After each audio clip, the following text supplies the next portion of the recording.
From UFOs to psychic powers and government conspiracies, history is riddled with unexplained events. You can turn back now or learn the stuff they don't want you to know. A production of iHeartRadio.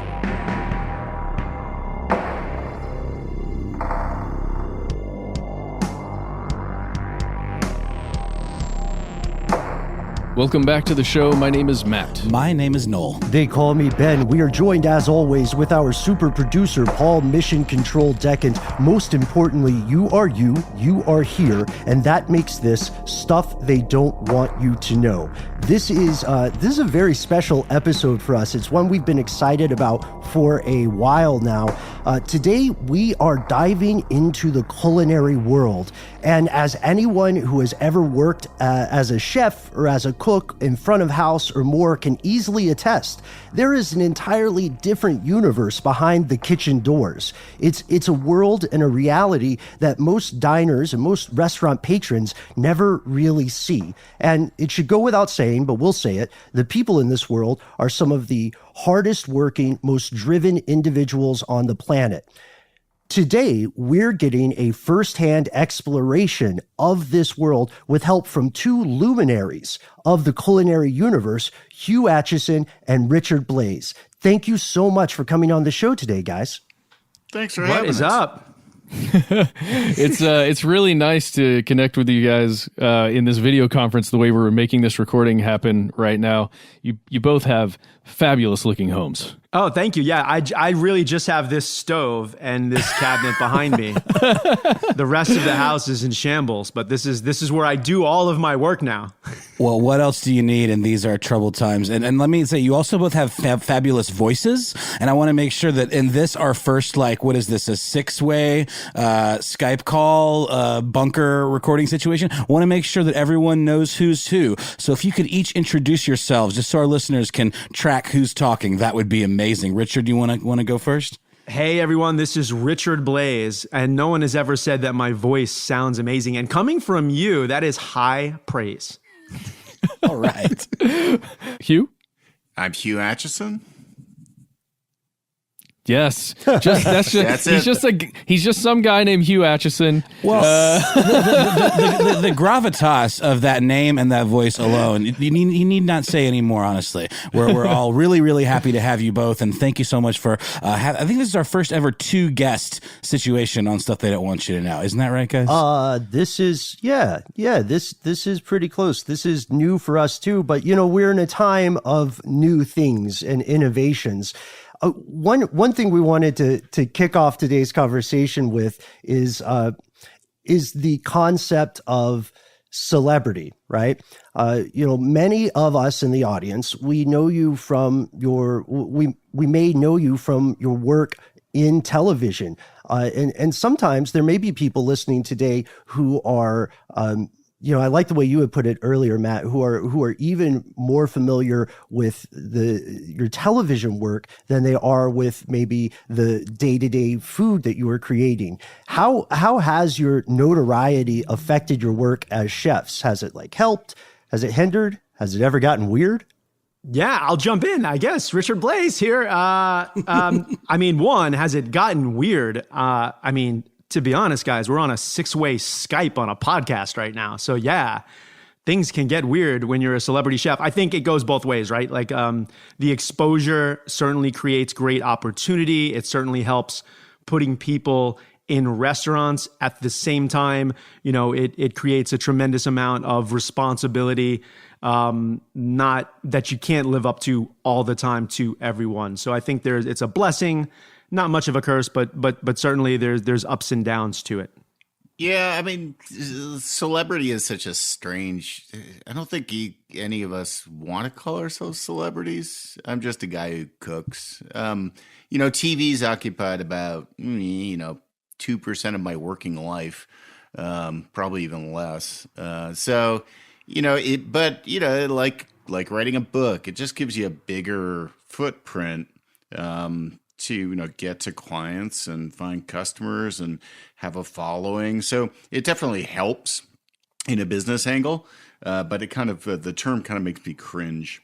That's That's understandable. It's funny, Hugh. I actually knew about you outside of any of your TV work because I lived in Athens, Georgia for many years and knew about your wonderful restaurant 5 and 10 and had many friends that worked for you. And so I knew of you more from your grassroots kind of work. And you really are known as being super hands-on in not only, cooking and designing menus and creating restaurant concepts, but also in culinary instruction. I actually have seen you do a talk at the local farmers market in front of 20 people. It's like a very grassroots thing that you do. And I always really appreciate that about you. And you're all about the DIY kind of ethics of being a chef and all of these design principles. So just wanted to put that out there. I'm a big fan and have known you since you were kind of, doing that stuff in Athens and have always kind of followed you from that part of my life. Been a long time. And you doesn't want to say it, but he's obviously a celebrity chef because I can't book the farmer's market. Like they're not coming for me.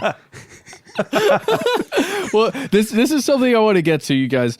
My first job I ever had was at a private club in Atlanta called the Piedmont Driving Club, and it was working, in a kitchen there.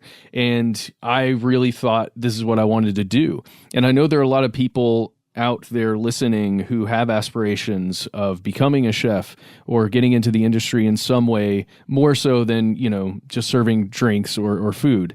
What were the pathways you guys took to achieve that? And is there any advice you can give to someone who's looking to kind of follow in your ways? I mean, I would definitely advise against not going into this business right now, but there's no jobs and there won't be any jobs and it's going to be a lot worse. But, I got into this business because I'm the black sheep of a very academic family. And at 15, I started working in restaurants. And it was the place where I felt at ease and where I could succeed. And it wasn't at school. And I went to university for a while, but dropped out. But all throughout the time, I'd just been cooking. And, I'd show up when I was 16 years old working at a French restaurant and have 40-year-old chefs be happy that I was there working side by side with them. So it gave me a sense of inclusion and success. And, I realized that my strange, sarcastic personality and things like that somehow also allowed me to be a good leader, and then mix that with empathy and honing in on technique over the years and just reading. I think it just, it's also it's a business that is, it's this endless fascination for me because I can learn about food and beverage and hospitality and design every day of my life and never get tired of it. There's so much to learn about food.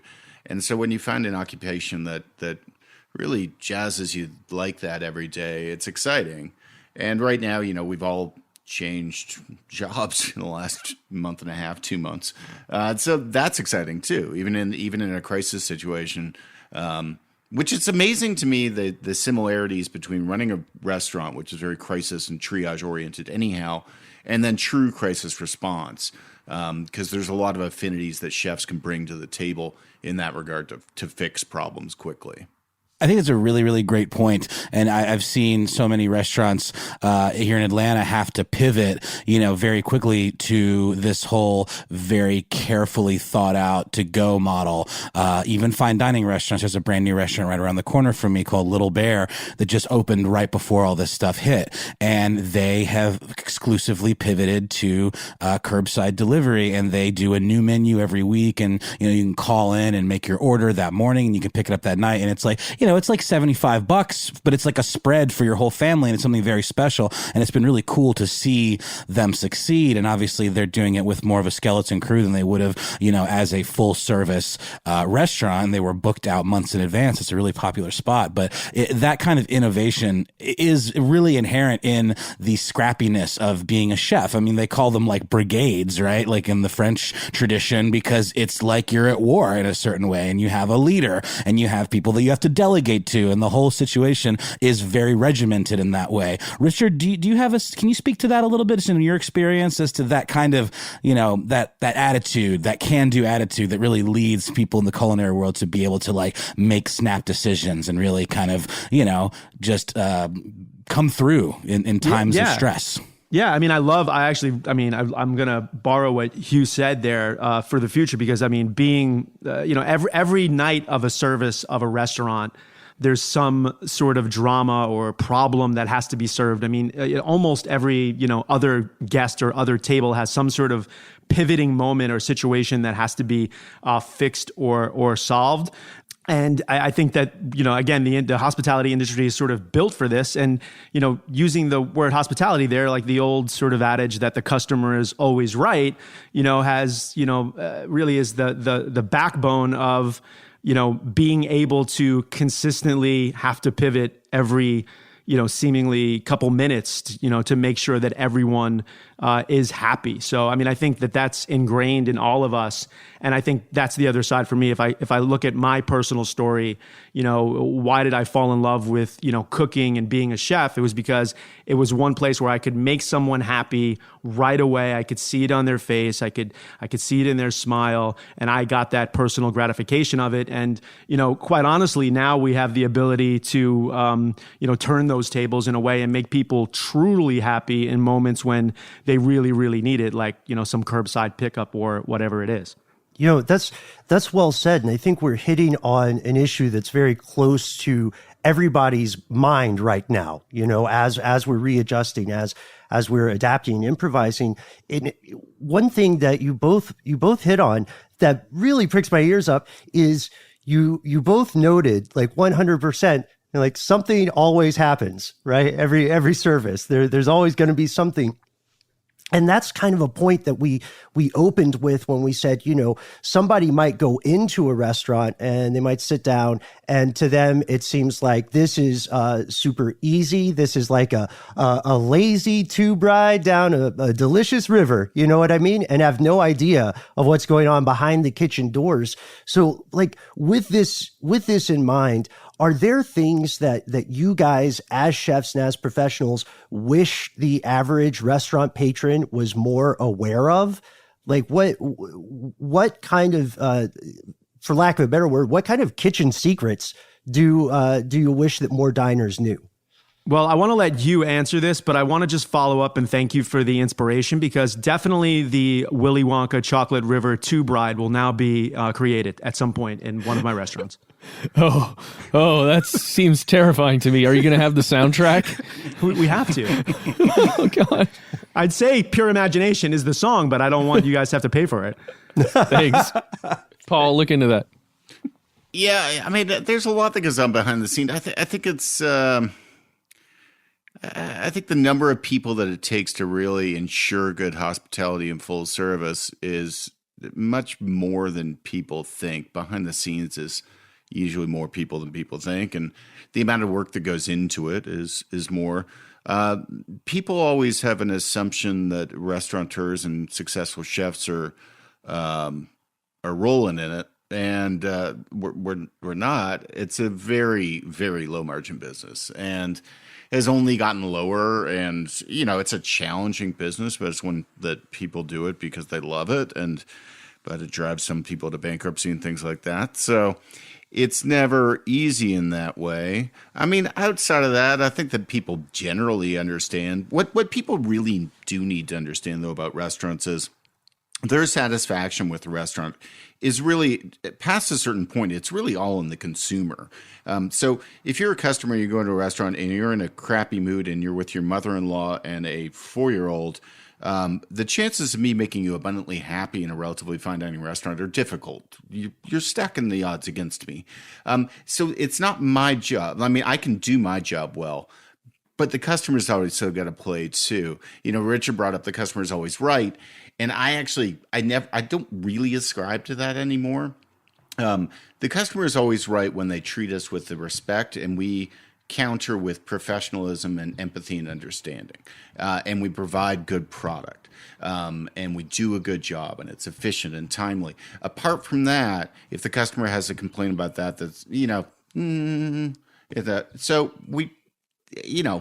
so I guess I'm just saying it's the customer's got some responsibility in this relationship too. Sure. The customer is always right until they're clearly absolutely wrong.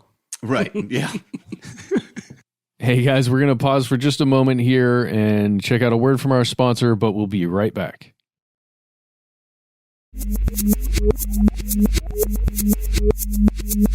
And we're we're back. Let's keep talking with Hugh Acheson and Richard Blais. All right, I want to jump to something that all of us have been dealing with our whole lives as soon as you hit, I guess, what you would consider the adulthood marker, where you can go out to a grocery store and gather all of the things that you or your family needs to survive for a certain amount of time. You guys, as chefs and restaurateurs, I'm assuming, have spent a lot of time at grocery stores. I know for sure, Richard, you've been at Whole Foods a whole lot just from the Top Chef episodes. But there's, when we as an individual are going into a place to procure food that we are going to cook the way you guys would in a restaurant, what do we need to know about where we go, what strategies we use to do the best for ourselves, for our nutrition, for our economics? How do you make those decisions, and what should we do?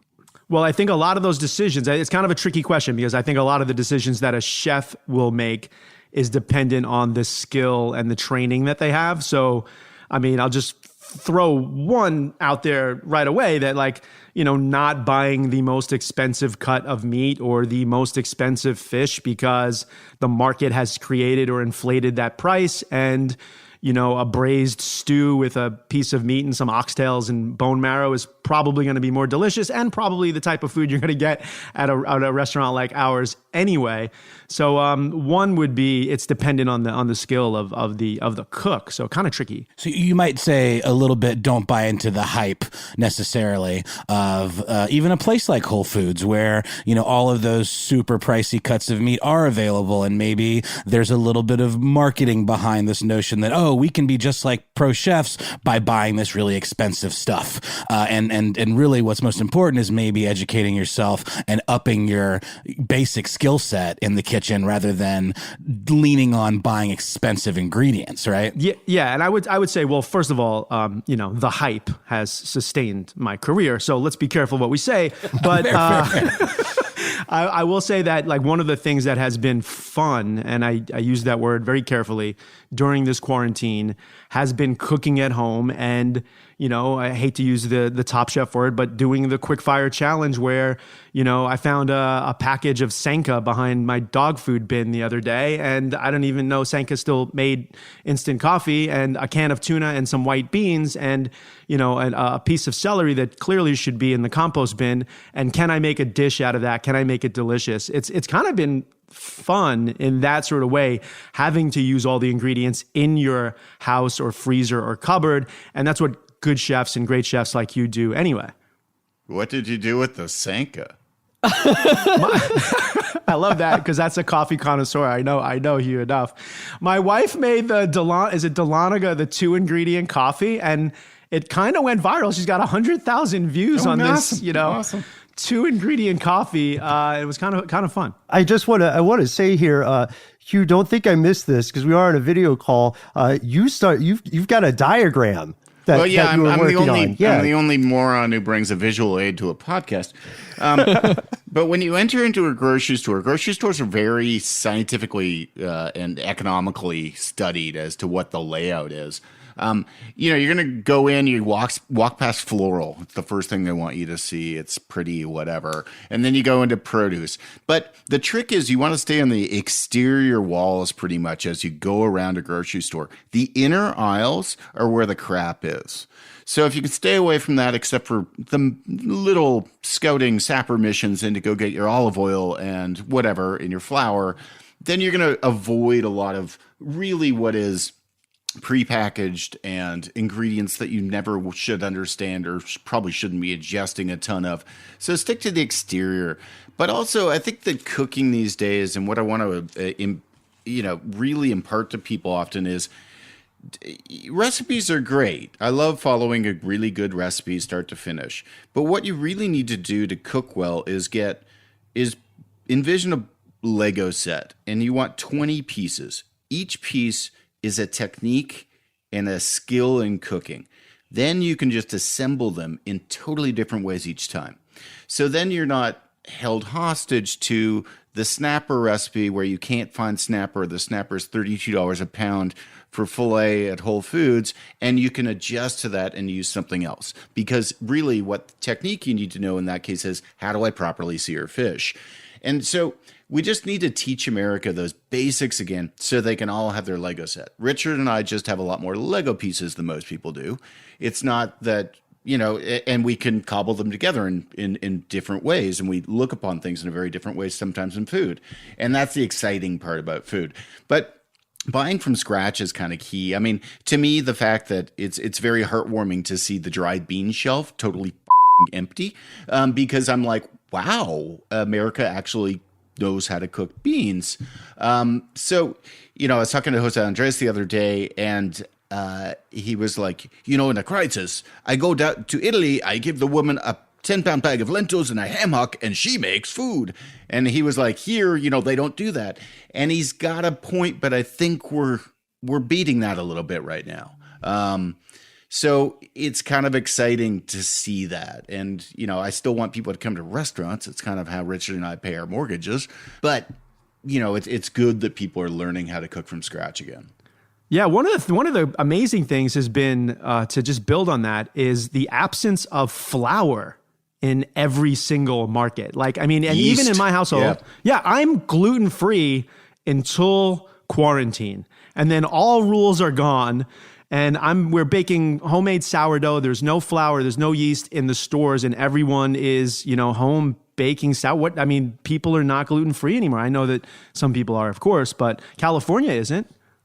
Some people really do have allergies, but 90% of the people who claim to have allergies no longer have allergies. In the pandemic. Exactly. Oh, There'll be an email coming about that. So that's an episode of its own. Yes. So really quickly, can you tell us how you start with sourdough? I know it requires a mother. How do you actually get your hands on a mother and start the sourdough making process? There's a couple of recipes. At its essence, it's flour and water, correct, Hugh? Yep. Basically, it's grabbing wild yeast out of the air. So mother is more a kinship with vinegar and acetobacillus or scobies. This would be referred to as a starter.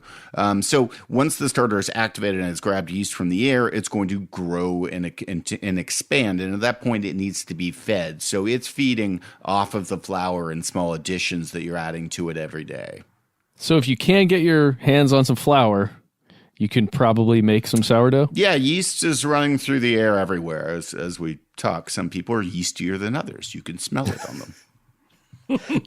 That's exciting. That's gonna be my my out of context quote for this episode. When they say Jesus has risen, he's actually just really yeasty. There we go. I do have a question to follow up with this. I love that we hit on home cooking because there is a bit of there's definitely resurgence, but dare I say it's getting close to a renaissance. And there are a lot of people who would, ordinarily describe themselves as incapable of boiling water, who have now gone into their storage or wherever they kept all the kitchen stuff they got for their wedding, decades ago, and they're breaking it out and they're, getting those cookbooks they always told themselves they were going to read, and they're actually working on this stuff. To me, that seems pretty inspiring. There's a lot of MacGyver inventiveness to it as well. But I was wondering, what are some of the things, when you guys as professionals are seeing people try their hand at cooking at home, what are some of the things that you think they need to know? I'm picturing you guys having a camera in someone's kitchen and being like, oh my God, dude, what are you doing? Are there any things like that in general you think could help people cooking at home? I guess we can start rattling off a few. I just did a video making hash browns at home, and it's just potatoes and salt and some oil and a hot pan. And there was no trick to it. It wasn't a fancy recipe like Hugh saying. It's more of a technique. It's not a recipe. And people were trying it at home and DMing me about that the pan wasn't working, and really it's not the pan, it's not the wand, it's the magician. And It is, just something like letting the pan, letting the oil get hot enough so that whatever you cook in it doesn't stick to the pan. It's just the type of thing then when you're at home and there's a pan smoking and you're about to set off your fire alarm, that people freak out a little bit. Whereas when you have the experience of cooking professionally, the smoking point of a certain oil and that you have, that the pan's going to be okay. So little things like that, where it's more, again, everyone thinks they need the tool, especially for me being sort of known as a gadget guy.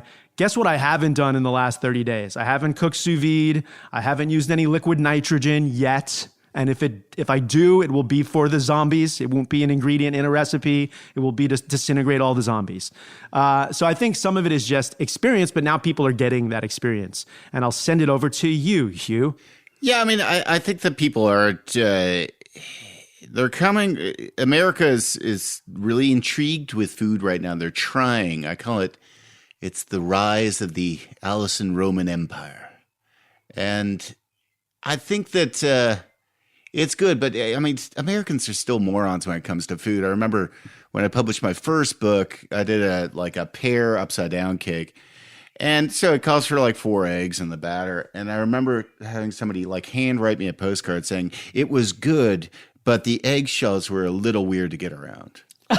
What? No, I mean, people, it's Well, I don't know. This is why it's so important to have magicians like you guys amongst us who can provide. I don't think that's a magician. That's a logician. But I guess what I mean is, I think, no matter how difficult our situation that you guys are going through, that the restaurant industry is going through, and the hospitality industry in general is going through, I don't think we're ever going to lose that need for people with your skills. And I guess I was listening to an episode of The Passenger, Hugh, where you were talking with Chris Wilkins of Root Baking Company here in Atlanta. And my goodness, dude, I mean, the reality of our situation that you laid out with him was heart-wrenching, just from somebody who loves food and has enough means to every once in a while eat at a restaurant of the caliber that you guys, of the food that you guys create. I guess what I'm trying to understand is, do you think there's a version of this, the way it plays out, that innovation plays a huge role for people like you to still be able to get food to consumers and make a living in just maybe a different way? Yeah, I mean, there is, but I worry that is so shallow and basic, and it loses some core aspect of what I think is most important about true restaurants, which is hospitality. I mean, but we saw this coming before this. I mean, Richard can attest to this too. I mean, there are flaws in the logic of fine dining and what we do every day and we see it on the bottom line. And that's been, when we see the sweet greenification of America, it's kind of terrifying to a lot of us as chefs as to, is that really where we're moving towards? Because I don't want to go there. Just really quickly, in case anyone doesn't know what you're talking about, Sweet Green is like a kind of sort of Chipotle health food kind of chain that's in California, right? Is that what you're referring to? Yeah, and they started in Philadelphia and they've gone everywhere now. And I'm not dissing them. I think they provide a good service and it's a good product in the end. It's just what it lacks for me is service. It lacks the idea of a chef coming up with an inspired dish and nailing it and, really impressing that way. So we can come up with a lot of different ways to do really great to-go food and stuff like that as, giving people options of restaurant caliber meals to have in their home. I just don't want that to be everything we do anymore. But I'm also terrified that American consumers are not going to want to come up and gather around a bar. Yeah, I mean, it kind of has created, I think, the big issue is that, one, the restaurants and food, everyone's a consumer of food, right? So that's the beauty of the business.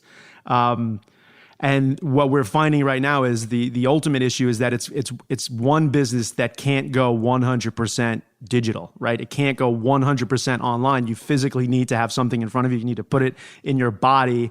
So, I mean, I think that's the massive challenge. But what Hugh is saying already is like, this has already been happening. Third-party delivery services for some of my places were, 30, 40% of specific locations business already. So in one way, we've seen this coming, third-party delivery, pickup to go, fast casual food. And quite honestly, through the last, horrendous moments, after 9/11, people had to adapt. Fine dining took a massive hit. 2008, I think that's when the single subject, restaurant was sort of born after that. So I think this is going to create something. I'm kind of excited, although it's going to be a challenge. I agree with you, is I'm kind of excited for at least the challenge of, can you create some sort of restaurant experience, perhaps at home? And, it's never going to be the same. But the challenge itself, I find somewhat inspiring. Just kind of dawned on me. It's like some of those meal prep services like Blue Apron, which, I think is a interesting idea. It's like, hey, watch out. They're a sponsor. To the point of what I was saying earlier about not buying into the hype and don't want to put any of you guys' livelihood at risk. It's so hilarious that Blue Apron and all those meal prep services sponsor literally every podcast. Oh, I know. But let it fire. Yeah. I want to hear what you. I want to hear where you're coming from. I think Blue Apron and groups like that were becoming untenable before this. Now they're probably the happiest companies in the pandemic economy, other than 3M and Zoom. So it's interesting to see how long that's going to last. I don't know. I mean, what is this is going to completely change our industry. And I mean, I'll come back. I mean, we'll be okay. I'm not worried about reopening. I'm worried about 6 months after reopening, when the landlord's still trying to lean on me because he wants to do a slight uptick in rent. And I'm like, dude, we're doing 60% of what we did last year. You can't raise the rent on me because there's nobody who's going to open up a restaurant here. So, I think we are empowered right now because, what I used to hate when bosses would ever say this to me is becoming true, which is, landlords need me right now. They need me. So they have to make me happier. That's really important. But it used to be like bad bosses will be say like, there's 10 other people behind you for the job. It's like, well, that's actually going to be true right now. No, it's really true. I actually heard an interview on NPR today about a property owner, a commercial real estate owner whose tenants, who are business owners, are not able to pay rent right now. And he's like, okay, that's how it's going to be. I get it. I support you. I'm not going to collect rent this month. But then he in turn went to his bank, and the bank isn't giving him a break. The bank isn't passing on that to. I'm not. No, it's everyone's getting hit, but it's fascinating to see how this is going to play out, because eventually the banks are going to have to play nice. It's just inevitable. Like, what's the alternative? I don't understand. A future where the banks hardline everybody and close everything down. I just don't see that world. Maybe I'm being naive. I'm interested as business owners what you guys think about how that aspect plays out. Well, I mean, that aspect's really interesting. I'm glad you're speaking as a lobbyist for developers and landlords of the world. That's Noel. You have to realize that, like, our bottom line on profitability is a lot lower than landlords and developers. So I just think this needs to be a give and take. We've filled their coffers. We've filled their buildings with aspiring businesses that employ people and do well. They need us, and now more than ever. And I think that they have to pony up and be willing. I'm going to lose some skin in this. I want to see them lose some skin.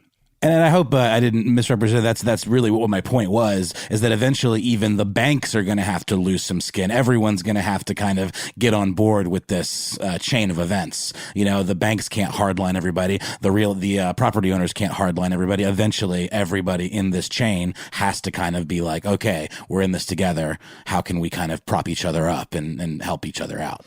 I think the one really good thing we've talked about before on an episode here, the really good thing that we have here, I think, for humanity as a whole, is that we do have in this scenario, a common enemy that happens to be a microbe, or a thing that is smaller than you would be able to see with a microscope, and it's affecting all of us.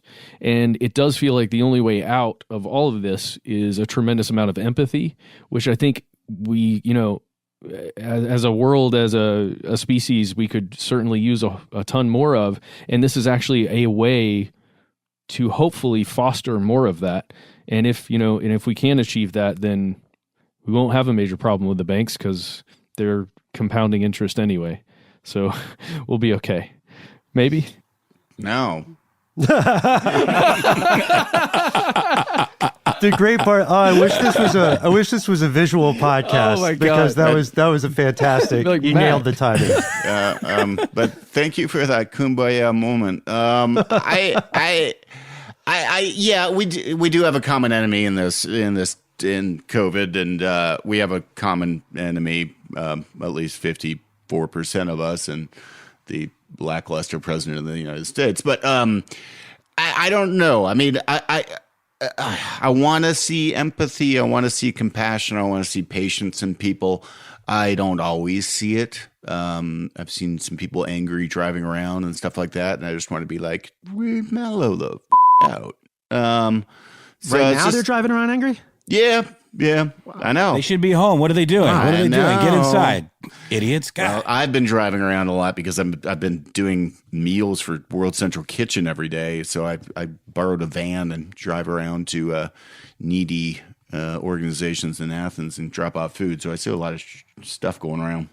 Wow. That's something that's key. And I'm really glad we're getting to this part of the conversation, because one thing that we've seen here in the U.S. and abroad has been this not just like a repurposing from a business perspective in the way we were talking about earlier, but a repurposing for community support. Now, to a degree, the stereotype about the American South is very true. Horrible things will happen here, but you're not going to go hungry, because everybody is always going to be like trying to help you, like throw food at you wherever you go. And what astounded me recently here in the South, but in the rest of the world as well, is seeing these initiatives that kind of grew organically, but so quickly, where people are, doing what you're describing, Hugh. They're saying, let's make sure that people who are elderly or immunocompromised and can't get outside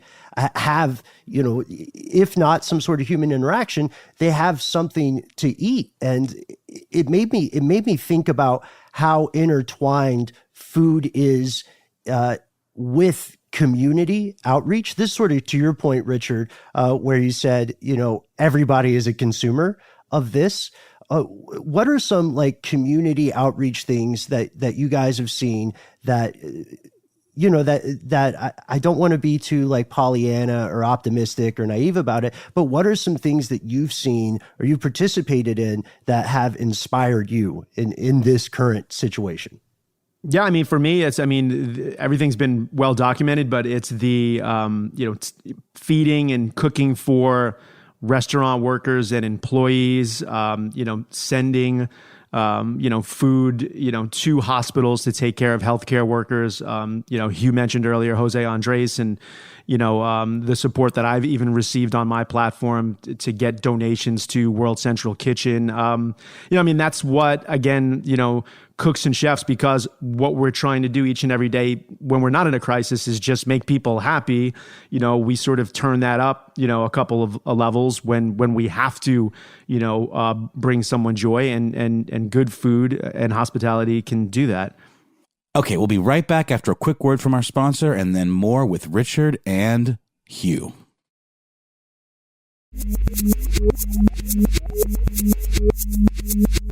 Okay, we're back. Let's get right back into it with Richard and Hugh. Can we switch gears for a second? Yes. Richard, you said the phrase quickfire. And I have always had a question, because the three guys here, we've been on set before for various things. And, I've always had a question about cooking shows.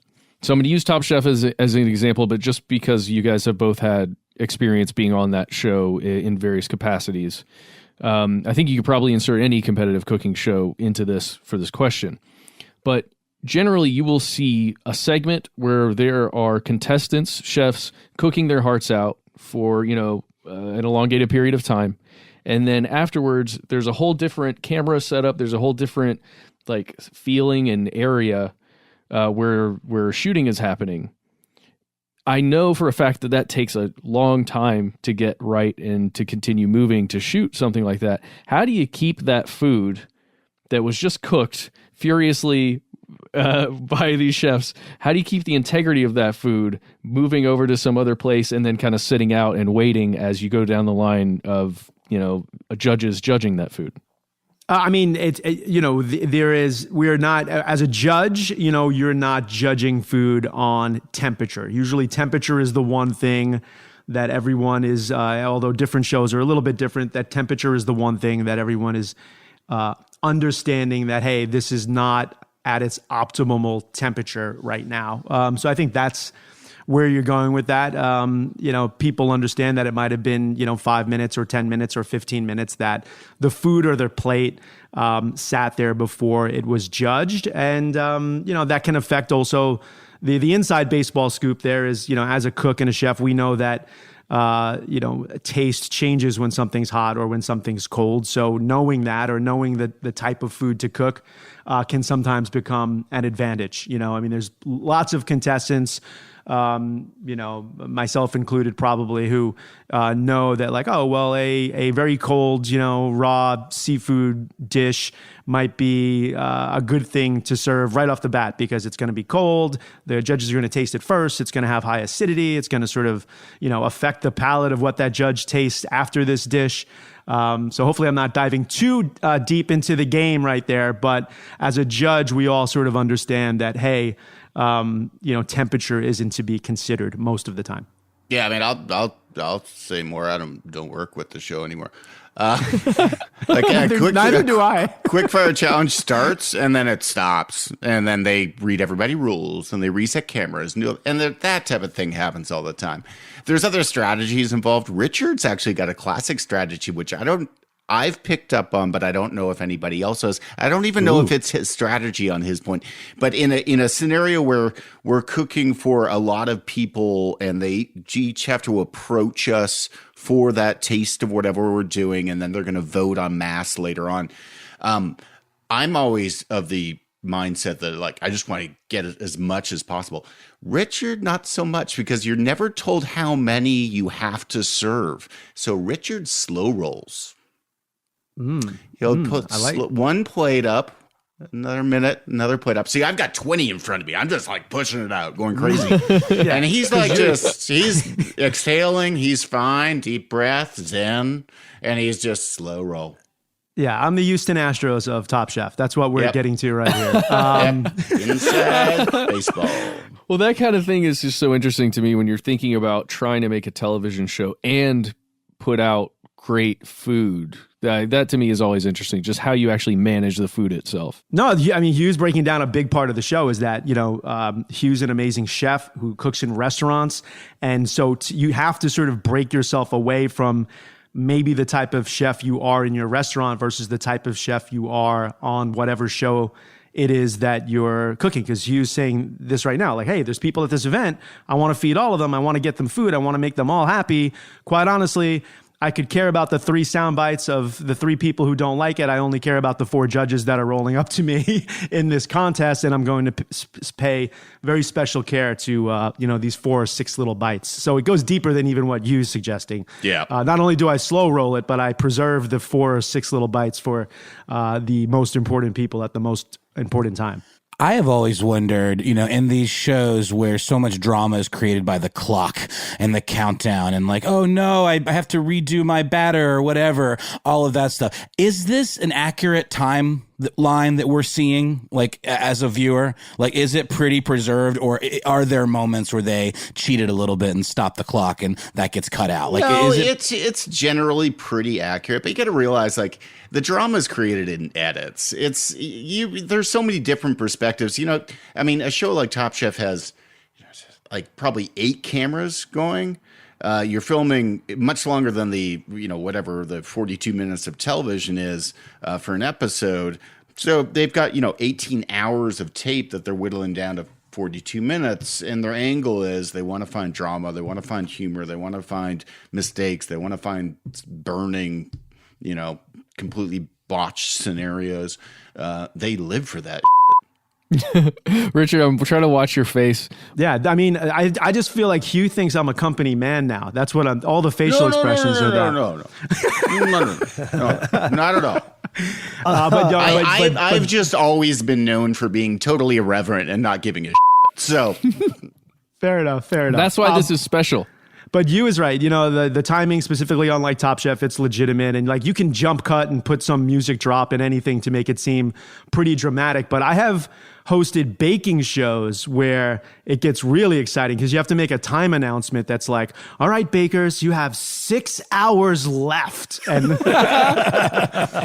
and you're like, what? Like there's nothing. I haven't no even way you started my starter yet. Right. I'm just going to go walk over to the flour now. And like, if you put the right music on it, that's dramatic. There we go. So when we're on this point, I do think it's something that a lot of our fellow listeners have always suspected and are probably grateful to get, like some firsthand information, or as you said, Richard, a little bit of inside baseball on some of these things, because it goes to a larger point. Like, it's fascinating the way that in edits, like you mentioned, Hugh, it's fascinating the way that reality can be altered for broadcast, and I'll say even sometimes on podcast, we see this, right? And podcasts are often like in all of our podcasts, we're pretty sincere, and we're ultimately trying to educate. God, I feel so cornball saying it, but we're trying to educate, right? At some point. And I don't think it changes anybody's enjoyment of shows. Now, I have a personal story. You guys remember the original Iron Chef? The guy who like snapped the bell pepper, and he's got this weird, complicated backstory about why he's making people cook with natto and stuff. The chairman. Yes. Is that the chairman? Yes. Yeah. Are you going to talk about the chairman's son? Yeah, that's Iron Chef America, right? Yeah, but that guy, he's an actor, dude. I thought he was really the chairman's son. He was in the Double Dragon movie. That's my story. I was saying, like, the original Iron Chef, I grew up thinking that it was totally that there was this like Bond culinary supervillain who for some reason was driven to these extreme lengths. And I wish I still thought that. Like, I didn't. I had no idea. No one's stopping you. You can still believe in it. Like, it's okay. Like, it's believe whatever makes you feel good, especially in these times. The chairman is real. My belief was even one step removed from yours, because you're talking about the original chairman. I didn't even know anything about him. I just knew the son of the chairman, and I thought he was real.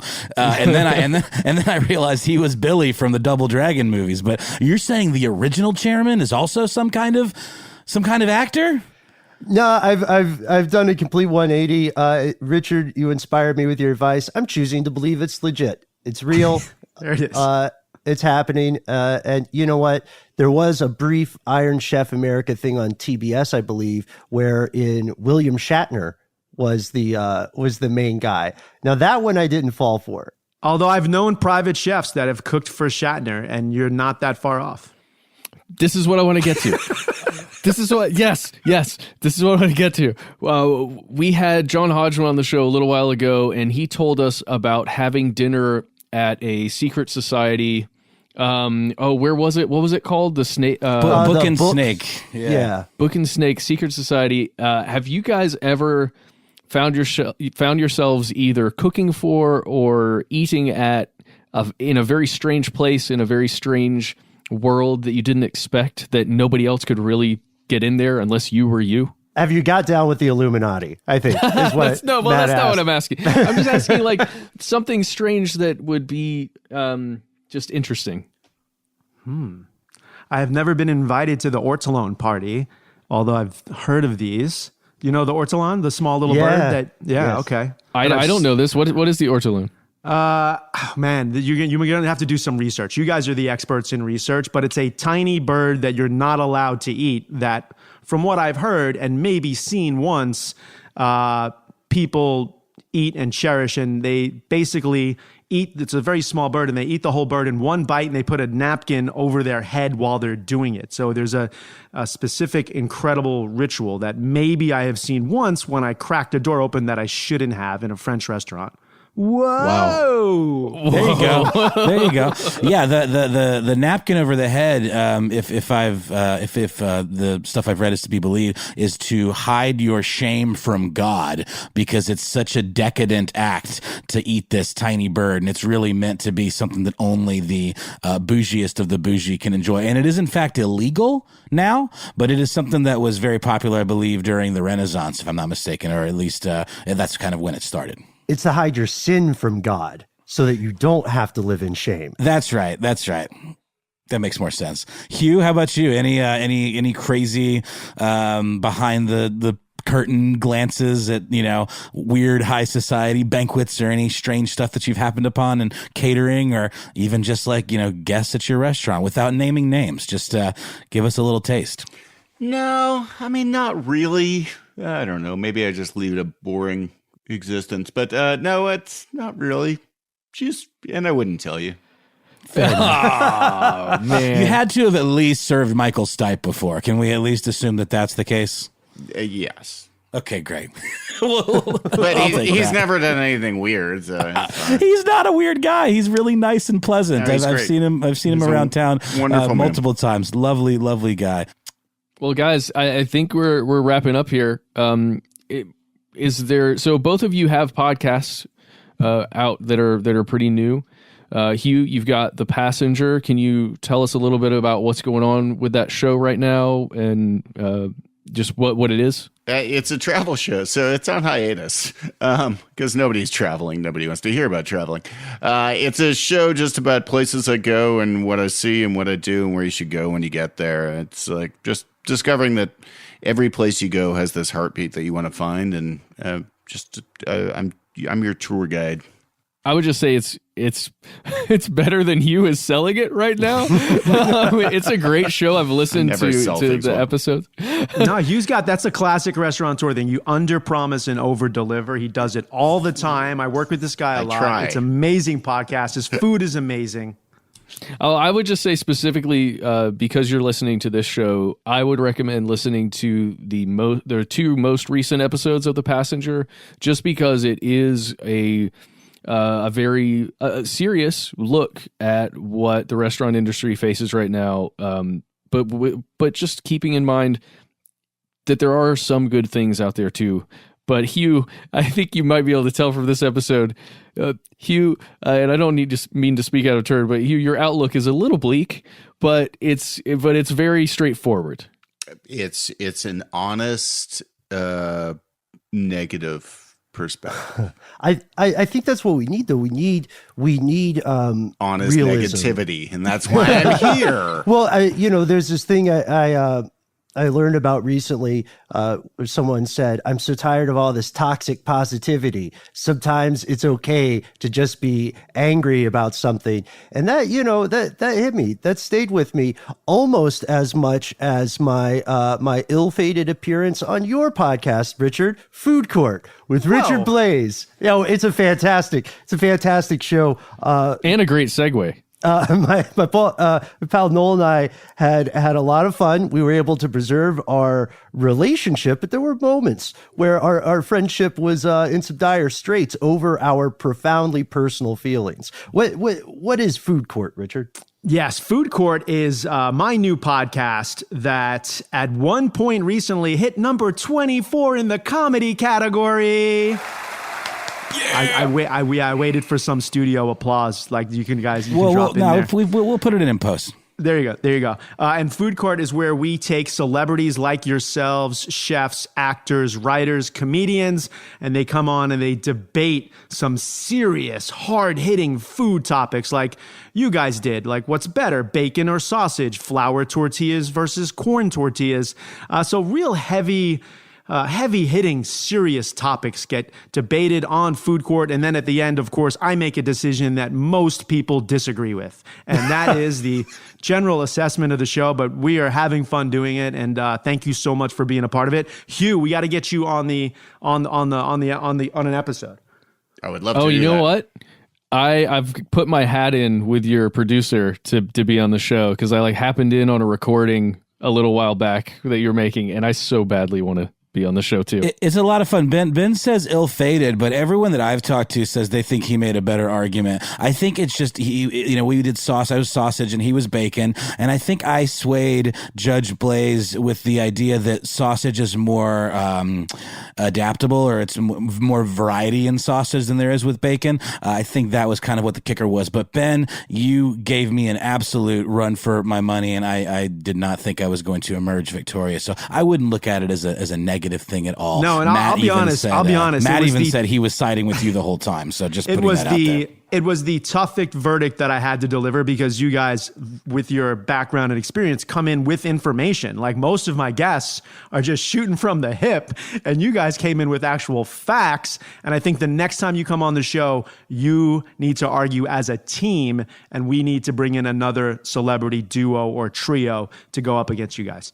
Oh, wow. I would love that. Can we do Simon Majumdar? I just saw you had him on recently, and I've always found him to be delightfully prickly. I would love to go head-to-head with that guy. He is even more so now because if you go to his Instagram page, he's not shaving during quarantine. So he's a bald man who now has lots of hair. Got it. I'm doing the same thing, actually, guys. I'm at the stage now where I'm impressed when I hop on a call or something. Like one of the first things I noticed when Hugh and Matt popped up on the video call, I was like, wow, these guys are still shaving. They've got their shit together, man. I need to I heard that it was safer. That's all. That's all.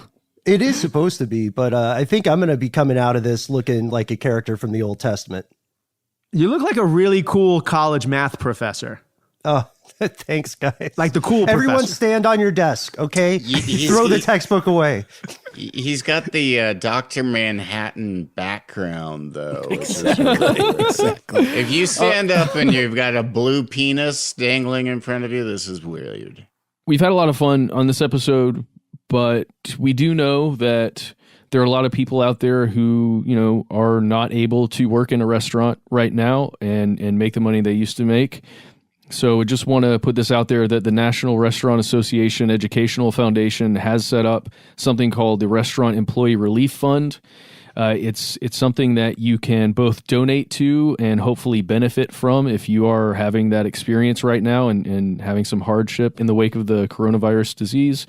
You can go to ref.us to both donate and or seek assistance there. And we would recommend you do that now if possible. Please donate if you can. I know we are going to be doing that here on our end. And if you do need assistance, that's a good place to go. Are there any other things you guys want to shout out here at the end? All I would say is just remember, I'll try to use a culinary sort of analogy here, but like the forest burns down every once in a while, and usually after that, morels grow. And like we are going to get through this, like you mentioned during our conversation, like things are going to come back. It's going to be different, but we will get through this and we will get through it together. Yeah, I'm more of the burning the forest down myself right now. But I think that people just need to realize it's not that a lot of us won't have trouble reopening. It's that a lot of this industry is going to have a lot of trouble 6 months down the line after reopening, unless consumers really make a good effort to do what they always have loved doing, which is going out and eating good food. One way or another, you're going to get it. There's going to be ways to get it. We're going to come up with those ways in a safe environment, and we just need your buy-in as eaters. You know, Hugh, I heard a great perspective today about how that's really the case for this notion of reopening the country, reopening the economy. You can't just flip a switch. It's about people and their buy-in in general, whether it's spending money, whether it's going to restaurants, whether it's going to ball games or movies or concerts again. It's all about when are people going to be, you know, comfortable enough to resume that. It's not about what the president says. You can't make people, you know, just magically rejoin life the way it used to be. So there's going to be like a kind of a pendulum swing. It's certainly not going to be like a rebound, but I think, you know, cautious. I try to take the stance of cautious optimism. I'm ready for that switch to be flipped, and I know that I'll, you know, be out there doing those things, but it's going to be interesting to see.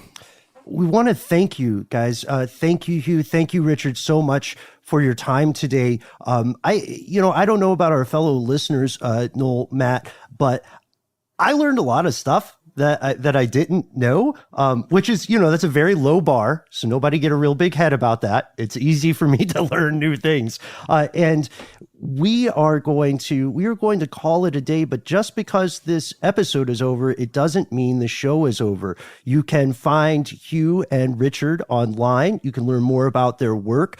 You can find their new podcast that we've talked about. Do check them out. We're not recommending them just because we're friends with these guys.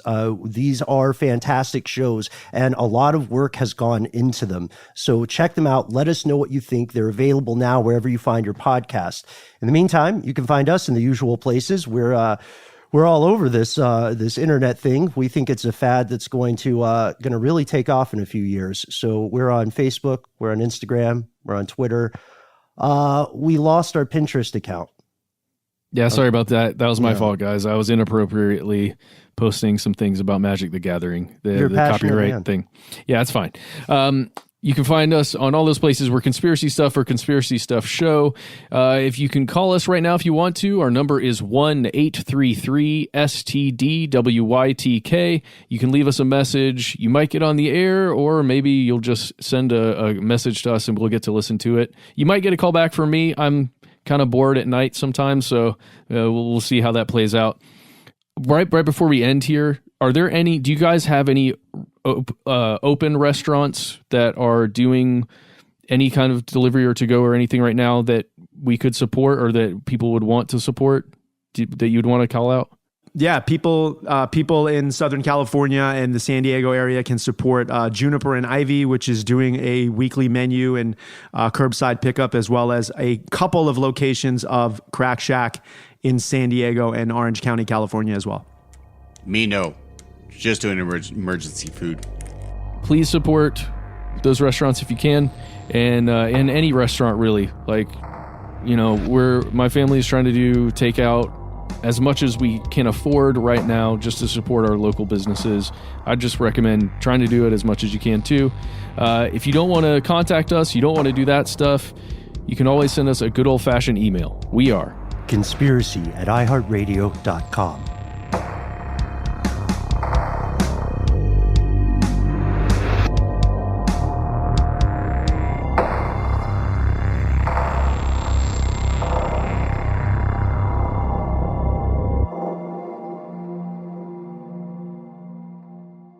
Stuff They Don't Want You to Know is a production of iHeartRadio. For more podcasts from iHeartRadio, visit the iHeartRadio app, Apple Podcasts, or wherever you listen to your favorite shows.